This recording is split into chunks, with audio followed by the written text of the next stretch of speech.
Thanks, Ken. Yeah, it is 7:36 now. It's an iconic sign in Portland, and it's gone through a major makeover. Yeah, it's a landmark that you might have driven past many times in Southeast Portland. Cor Harlan joins us live this morning to explain. Hey, Cor.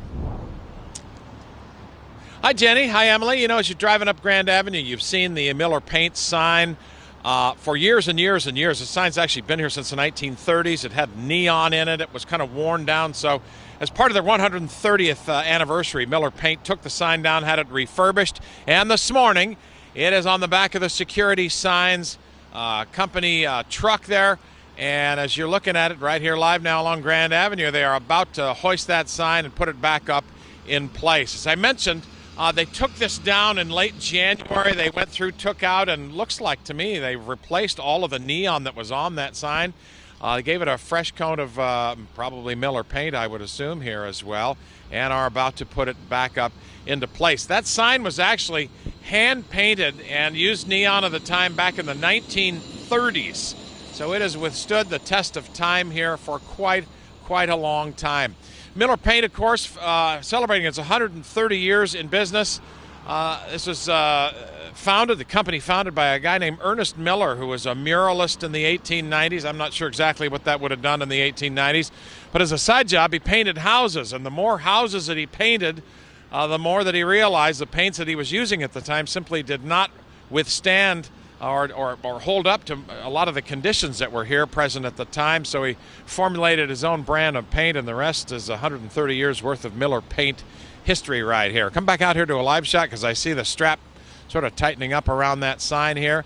They are scheduled to put this up, or the news release anyway told me it was scheduled to be replaced between 7:30 and 9 o'clock here along Grand Avenue, where Grand crosses Pine Street, of course just down the block here from the Sheridan Fruit Company. Jenny and Emily, the news release sort of said this is an iconic sign on par with the White Stag sign at the west end of the Burnside Bridge. You know, I've lived here for most of my life. I'm not really sure that measures up to reality, actually. I do recognize the sign now that it's back here, but I actually had to look up the specifics on this sign. Yes, with the old windmill, the old Miller Paint there right in the middle. Yes, I guess it does, now that I've seen it again, sort of resonate a little bit like an iconic sign. But you got to keep in mind, these neon signs are fewer and farther in between. They're harder to maintain. They're expensive. Some city codes actually restrict their use just a little bit here. So this is a nice sign of the times, about to go back up on top of the Miller Paint building here along Grand Avenue. Emily and Jenny.